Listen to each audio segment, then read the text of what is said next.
Oh, hey, what's brackin'? C'est ton gars Oli Slick. Aujourd'hui, on est au Safe, très bel endroit, et on va discuter de beaucoup de choses.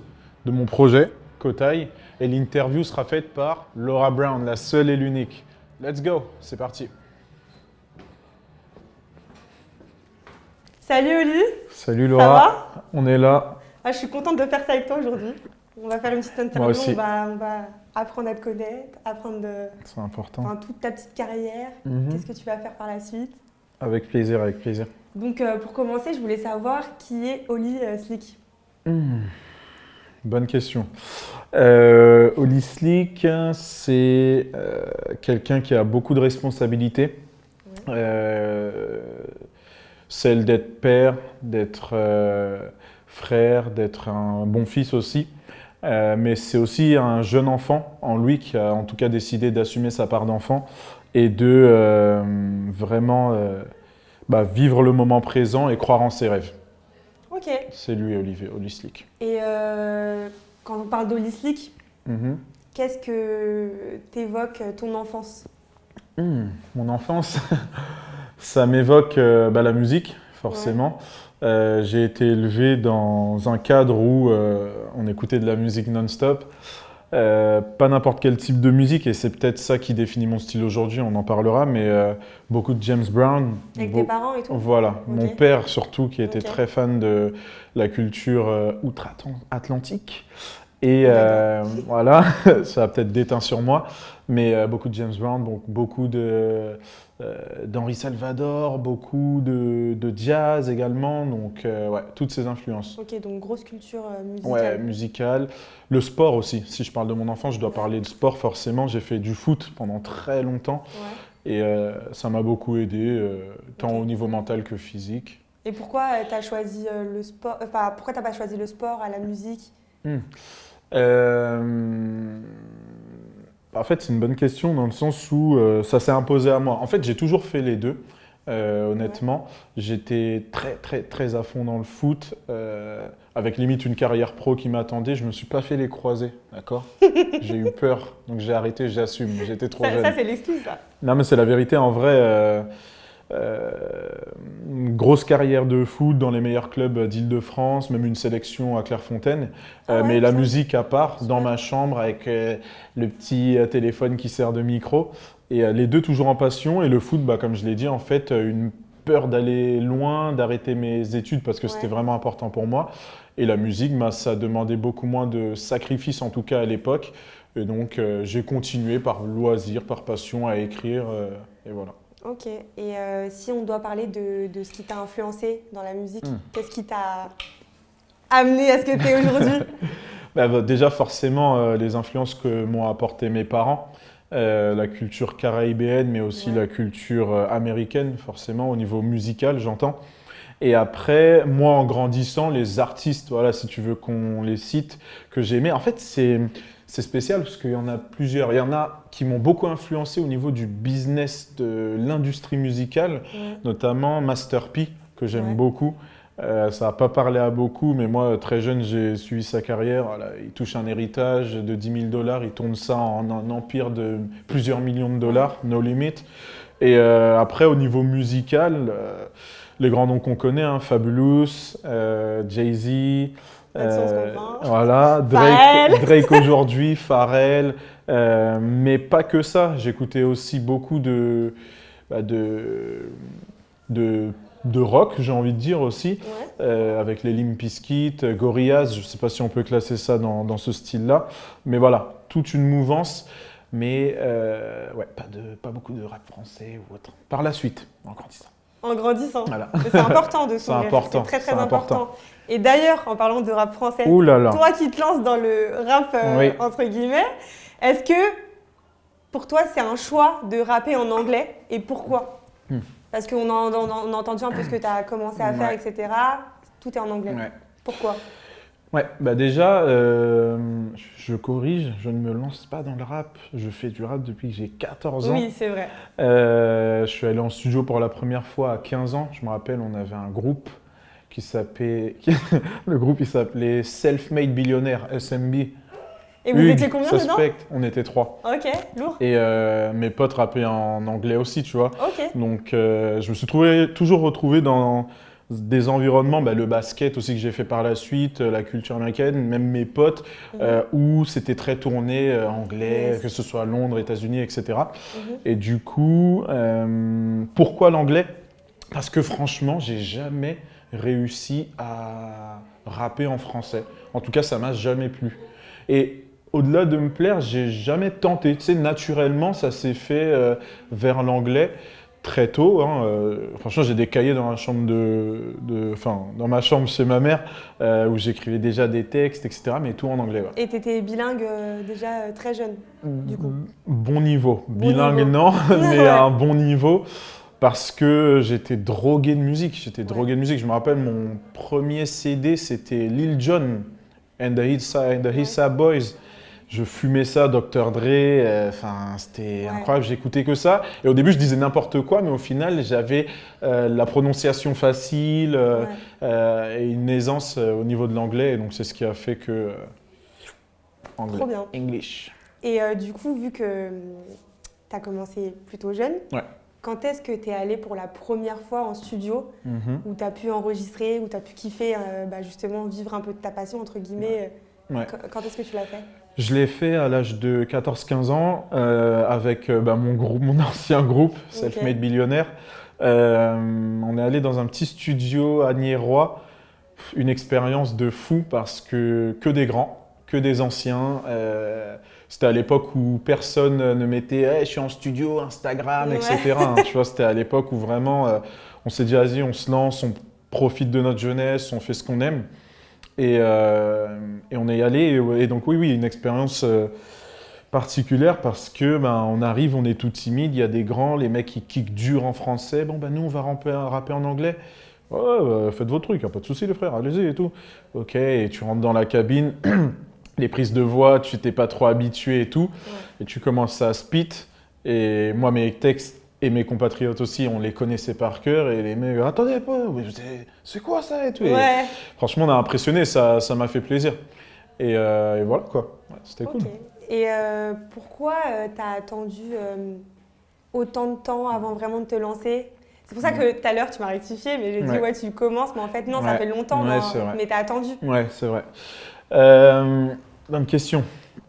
Et c'est ce qui définit aussi justement un peu mon concept et mon branding. Cotaille. Et en fait, c'est le fait de manquer de confiance forcément à cet âge-là. C'est comme le foot, clairement si j'ai arrêté, c'est parce que j'avais peur, peut-être que je n'avais pas entendu les bons conseils, bien que tout mon entourage était bienveillant et qu'on me disait que j'avais le talent, etc. Mais on ne m'a pas poussé de 1, parce qu'à cet âge-là, je pense que tu as besoin d'un minimum de challenge et qu'on me pousse. Aujourd'hui, c'est différent. De 2, certaines personnes autour de moi étaient pas forcément bienveillantes, justement. Et ça fait mal quand tu es jeune et que tu y crois, etc. Alors qu'il faut justement se nourrir de ça pour avancer. Là, ce n'était pas le cas. Et de 3, après le foot, la musique, le manque de temps, etc. fait que... et aussi le fait qu'on ne puisse pas partager comme c'est le cas aujourd'hui sur Internet et avoir des retours et tout. C'était plus difficile avant, C'était plus difficile. Moi, je me rappelle, j'avais MySpace et c'était pour faire le beau, c'était même pas pour la musique, tu vois. Donc, du coup, c'est... Mais j'ai une question par rapport à ça. Est-ce que tu penses que le fait d'avoir commencé un peu tard, etc., c'était pas peut-être par sécurité? Tu disais peut-être aller dans une direction où c'est plus sécurité, où tu es sûr d'avoir un job, un bon travail et derrière vivre de tes passions peut-être?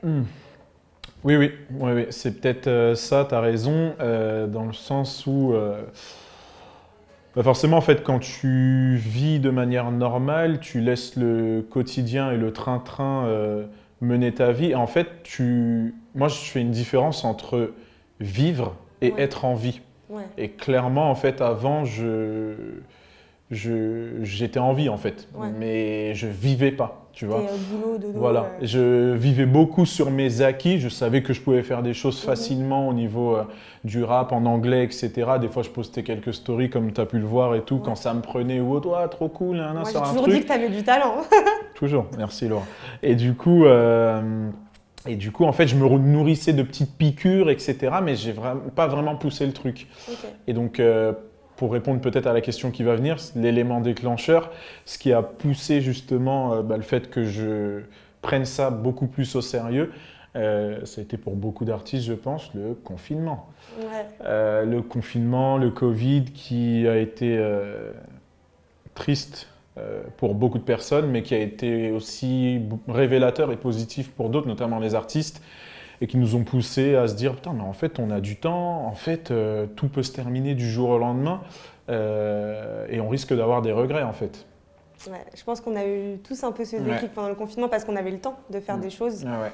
Et quand tu étais chez toi, comment ça se passait? Qu'est-ce que tu faisais? Bonne question. Tu écrivais tes sons toi-même, tu tu prenais des prods sur Internet, tu faisais quoi? Ah ouais, on a piraté. Hein. Mais c'est important. Ouais, c'est important. Quand j'étais chez moi, alors déjà, je faisais en sorte que ma famille n'entende pas ce que je faisais au niveau musique. Pourtant, j'avais un père qui avait lui-même été musicien dans sa jeunesse, dans un groupe aussi antillais. Et qui aurait été fier dès le départ si j'avais justement mis ça en avant, mais je voulais pas.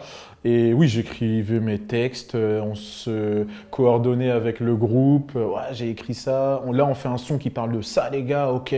Je me rappelle, il y avait un son, ça s'appelait Bowler.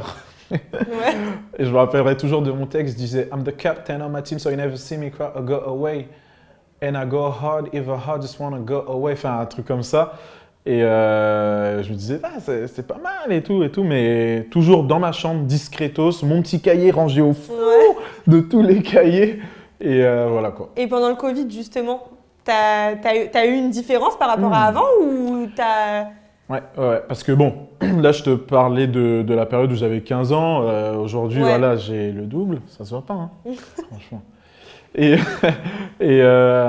du coup, entre-temps, bien évidemment, toujours pareil à écrire, etc. Mais toujours cette volonté de le faire dans l'intimité, de ne pas montrer aux gens. Et même par la suite, j'ai eu d'autres projets, je ne vais pas en parler, mais mes potes me tannaient beaucoup sur le fait que, mec, il faut qu'on écoute avant d'aller en studio ce que tu fais. Parce que tu viens en studio, ok, tu speed, c'est du lourd et tout, mais on aimerait bien savoir et tout. Et j'avais cette gêne un peu.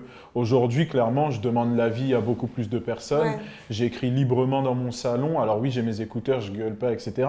Mais je suis beaucoup plus à l'aise sur le sujet. Et je trouve que ce qui est important, justement, et je lis beaucoup de livres là-dessus, c'est quand tu entreprends un projet, l'une des phases importantes, en tout cas, c'est vraiment de laisser que ton entourage le sache, sache ce que tu veux faire, etc. C'est une preuve de courage et aussi une étape à franchir. Ouais, et puis ils peuvent t'apporter un soutien que tu n'as peut-être pas eu avant parce que tu avais peur ou autre. Ouais, tout à fait. Et si tu dois me décrire ou définir ta vision de la musique, non, pas besoin, ta vision de la musique. Waouh, ma vision de la musique. La musique, pour moi, c'est comme on a l'art qui décore des musées, des espaces. La musique, pour moi, ça décore le temps, en fait. Certaines sont intemporelles, mais en tout cas, c'est synonyme pour moi d'échapper, de sortir du quotidien. La musique, pour moi, c'est quelque chose qui fait que je me sens en vie, si on parle personnellement. Ouais. Et aujourd'hui, si tu veux ma vision vraiment du marché musical ou autre, en tout cas de celui que je connais le plus, à savoir le hip-hop, la trap, la drill, etc. Ma vision, c'est que tout le monde peut faire de la musique, clairement. Je pense que ça, c'est pas nouveau. Mais tout le monde peut faire de la musique et c'est beaucoup plus simple d'accès comme ça ne l'était avant. Enfin, par rapport à ce que c'était avant, quoi. Non, par rapport à la consommation d'aujourd'hui, ça devient beaucoup plus accessible à tout le monde, donc forcément. Donc toi, tu te vois dans quelle case dans ce milieu musical? Puisque Aujourd'hui, ça peut être beaucoup plus accessible. Ouais. Où est-ce que tu te mettrais? Parce qu'en sachant que dans le rap, il y a des rappeurs qui sortent tous les jours. Est-ce que toi, tu aimerais te mettre dans un style rap mélodieux, rap chanté, je sais pas, enfin... Ouais. En fait, en tant qu'artiste, on ne veut pas rentrer dans des cases, justement. Et c'est important, Mais je ça, pense. forcément, c'est le marché, j'allais dire, le business, la société qui fait qu'on rentre forcément dans des cases. Déjà, quand tu regardes sur Spotify, les playlists, c'est par genre, Afrobeat, UK, etc. Il y a le urbain. Voilà, urbain. Donc, je dirais... Alors, après, il y a autre chose. Moi, je pense qu'aujourd'hui, et c'est de plus en plus le cas, il faut assumer de faire du rap, de faire du hip-hop. Ça l'était pas forcément, je trouve, jusque-là. Il y avait beaucoup de personnes qui ouais, mais bon, je veux pas rentrer dans une case, c'est du rap, d'accord, du hip-hop, mais voilà, c'est de la trap, nanana. On fait du rap, on fait du hip-hop, après on chante, on vibe, etc. En tout cas, moi, c'est mon cas, pour répondre à ta question. Mais hip-hop, assumer hip-hop, rap, trap, appelle ça ce que tu veux, mais voilà. Ok, non, parce qu'aujourd'hui, on va pas se mentir, tout se mélange. Ouais. Après, il y a vraiment cette case de ouais, tu fais du rap Ouais. et t'apportes une vibe différente. Ouais, bien sûr. Si aujourd'hui, tu devais sortir quelque chose, parce que j'imagine que là, tu es dans l'optique de sortir quelque chose, comment tu vas enclencher ton projet? Qu'est-ce que tu vas faire? Où tu te projettes? Bonne question. La stratégie, très important. Tu vois ce laps de temps où je n'ai rien sorti de concret, où je suis allé en studio de manière entrecoupée, etc. J'ai low-key, comme on dit, beaucoup réfléchi à ça, à la stratégie, et je suis féru de ça. De toute façon, on est en contact sur Instagram, etc. Le visuel, la manière d'amener les choses ou autre. Donc ça, j'y ai beaucoup réfléchi. Et l'idée, c'est déjà de faire de la musique pour moi. Clairement, ça, c'est le plus important, de faire des choses que j'aime. Et ensuite, de faire des choses que valideront ou pas mes proches. Mais au niveau stratégie, les t-shirts Kotai, DM, Instagram, les gars, si vous en voulez. J'en veux un. Ils sont lourds. Je dis ça, je dis rien. T'en auras un. Et de créer une communauté en fait de supporters. Je sors donc, comme tu as pu le voir sur Instagram, des remixes de sons déjà existants que j'appelle les Kotai Mix. Donc Kotai Mix, où je prends une instru que j'affectionne et sur laquelle je pose. Et ça, dans mon projet, c'est de me dire, il y a des t-shirts, il y aura des stickers, il y aura même des listening parties, j'en dis peut-être un peu trop. Et à côté de ça, au niveau de la musique, il y aura des remixes pour nourrir, entre guillemets, les supporters en attendant l'EP qui sortira bientôt. Ok, donc Kotai, en fait, ça va être quelque chose qui va englober tout ce que tu vas faire autour de ton art. C'est ça. Kotai, ce ne sera pas que la musique, ce sera beaucoup de choses. Après quoi, par la suite, vous verrez. Mais pour l'instant, c'est la musique. Et si tu dois décrire ton petit logo, parce que je le trouve beau et travaillé, donc si tu dois le décrire, tu le décrirais comment? Écoute, déjà, SO à Marc, qui est un designer californien qui m'a fait ce logo, avec lequel en tout cas j'ai travaillé. L'idée de Kotai, c'est vraiment de se transcender. Kotai, en fait, c'est un mot japonais qui, en anglais, veut dire shifting. Shifting qui veut dire passer d'un point A à un point B, changer, évoluer. Et c'est représentatif de mon histoire, puisque jusque-là, j'étais très timide quant à ma musique, etc. Et là, plus du tout. Tu vois, je veux sortir quelque chose, je me base plus sur le regard des gens, je sors et point barre. Et l'idée, c'est ça, en fait, c'est de renaître. Et le logo, pour t'en parler, en gros, c'est un masque Maya de base qui représente un masque qui représente un masque qui symbolise le passage de la mort à la naissance, en gros. Ou l'inverse, peu importe. Mais moi, Kotai, forcément, je le prends du côté mort à la naissance, de éclosion, et c'est ça, Kotai. Ok, très bien. Et tu te donnes une deadline un peu pour... pour faire tout ça, parce qu'il y a beaucoup de projets, on te sent vraiment enjoué et je suis contente parce que moi je te connais depuis longtemps cool, et je sais que tu as beaucoup hésité avant d'arriver là, donc tu te donnes une petite deadline ou pas pour ça? Forcément je me donne une deadline, maintenant on va pas faire les choses à notre âge de manière désorganisée, au contraire Ce sera beaucoup plus organisé. La date de l'EP, je l'ai. Je la dirai pas maintenant, même si c'est toi, désolé. On attend. Voilà. Mais entre-temps, il y aura des Kotai Mix. Le prochain, il sort fin du mois. Ok. Et il y en aura 2 par mois environ, en gros. Ok. 2 par mois jusqu'à la sortie de l'EP, qui sera avant les vacances d'été. Ok, Voilà. cool. Et Holy Slick, on le voit où pour la suite? Holy Slick, la suite. Déjà, moi je pense au futur, au niveau musical également. Ouais. Je suis très into tout ce qui est crypto-monnaie, comme tu l'as vu, NFT, etc. Et il y a certains de mes morceaux, et je suis en lien avec un conseiller financier et conseiller en blockchain là-dessus. Certains morceaux sortiront en NFT. Le Ok. NFT, pour expliquer, parce que c'est pas connu de tous, alors que vous devriez. Non-fungible token, en gros, je sors un morceau, il y a un certain nombre d'éditions. Par exemple, le morceau, je vais le sortir en 100 exemplaires. Par Ouais. contre, ce sont des exemplaires uniques. Il y en a 100. Si tu achètes le morceau à l'aide de crypto-monnaie, donc du coup, en fonction de celle que j'aurais choisie, eh bien, tu as ton morceau à toi avec son token, en fait, son code. En Ouais. gros, c'est comme une version unique d'un élément qui Ouais. est intemporel et qui forcément derrière prendra de la valeur parce qu'il est unique en fait. Ok. Et beaucoup de fois, de toute façon, si tu écoutes mes sons, je parle de ça, de la crypto NFT, I make it rain, crypto money, etc.